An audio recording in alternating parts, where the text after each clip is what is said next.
York is fucking back! Knicks are here, baby! The Knicks are fucking here, baby! Fresh out the garden, baby!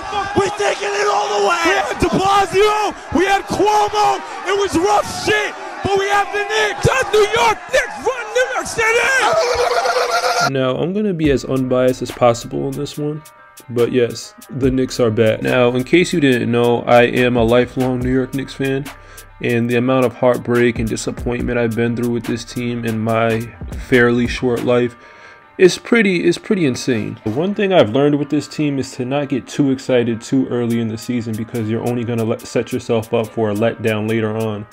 But with the stability and the players that the Knicks have in place, I think it's clear that they're going to be a top 3 or 4 team in the East this year, and have a strong possibility of making the Eastern Conference Finals, even going to the finals. Now, I for one have never understood the criticism that RJ Barrett receives. You know, he's a young player, and sometimes it takes a little bit to develop. Obviously, he's not like Zion or Ja Morant, who were taken before him. But again, I think it goes back to being that number 3 overall pick, especially in a place like New York City. There's going to be high expectations that come with that. But this year, he's proven when he's on the floor, he's a difference maker on both sides of the ball. RJ spent this past summer playing with Team Canada, working with guys like Shai Gilgeous on a daily, and the improvement has really come in his three-point game. This year, he's already shooting 46% from 3. And RJ is starting to look like 2021 RJ, where he shot 42% from 3, which was his career best. And then you have the emergence of the young guys like Emmanuel Quickley and Mitchell Robinson, who are, no pun intended, quickly becoming key pieces in what the Knicks do on offense and defense. Mitchell Robinson may be emerging into one of the best defensive big men in the league, while Emmanuel Quickley has a strong case for 6th Man of the Year again. The Knicks front office has been on the end of criticism lately, 1 for not landing Donovan Mitchell, and 2 for their passiveness this past offseason, for not really making any moves. But the one move they did make has been a difference maker so far, when they landed free agent Donte DiVincenzo. DiVincenzo was a college teammate of Jalen Brunson and Josh Hart's at Villanova, and their chemistry has definitely translated to the NBA. And don't look now, but the Knicks have quietly won 7 of their last 8 games. We also have to talk about Julius Randle and my absolute favorite player in the NBA right now, Jalen Brunson, and how they emerged as the unquestioned leaders of this team. Julius was receiving a lot of criticism for his no-show in the playoffs last year, but what people always fail to mention is that he had played 77 of 82 games that year, only missing the last 5 after he almost catastrophically injured his ankle. In my opinion, last year was Julius's best year of his career. It was even better than his 2021 Most Improved Player year.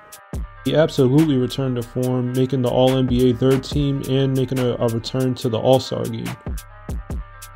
He also had a 57-point game, a career high against the Minnesota Timberwolves in March, and in early March came up clutch against the Miami Heat, which is one of my favorite NBA moments of last year. 8 seconds to go.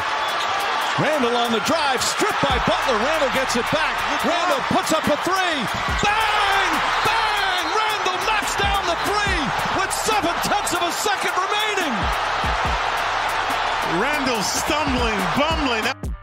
Now, maybe my appreciation of that moment comes from knowing what happened at the end of the season to that same Miami Heat team, but you can't tell me that wasn't great. And I gotta believe that Julius's ankle is what hindered him in the playoffs.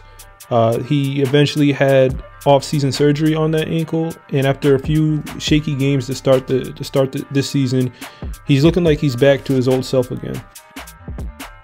And then there's Big Bag Brunson. I mean, what can you really say about this guy? Just his leadership on and off the court has completely transformed the Knicks organization. He had a 45-point game already this year against Milwaukee. He had 32, 26 in the first half the other night against Washington. He's a real deal. I know me, and as well as a lot of other Knicks fans, were upset at him being snubbed from the All-Star game last year, but I definitely believe he's going to make the All-Star game this year. He's already averaging 24 and 5, shooting 47% from 3 and 43% from the field. And the reason why Jalen is my favorite player is he has that switch, it seems like, some games where he can just turn on the scoring whenever he wants to. Now, with all that being said, Knicks fans should not be concerned with what happens this year. The outcome of this year does not mean anything because we still have a boatload of assets that we're looking to trade to get a true number one. Not saying Jalen's not a true number one, but I think there is the potential to add a player that can only complement Jalen and the rest of the team. Whether that's Embiid, or whether that's Siakam, whomever, I think the Knicks front office has done the right thing in staying patient, protecting our assets, and creating stability amongst the organization until that opportunity presents itself.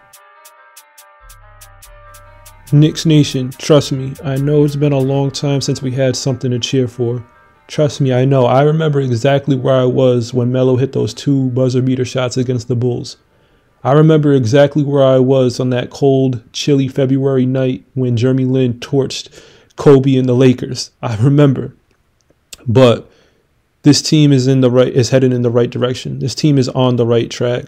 We have stability. We have the players. We have the assets. We have a coach. And I think it's only a matter of time before we get to where we're going. And I think that's the finals. Yes, sir. New York, we here.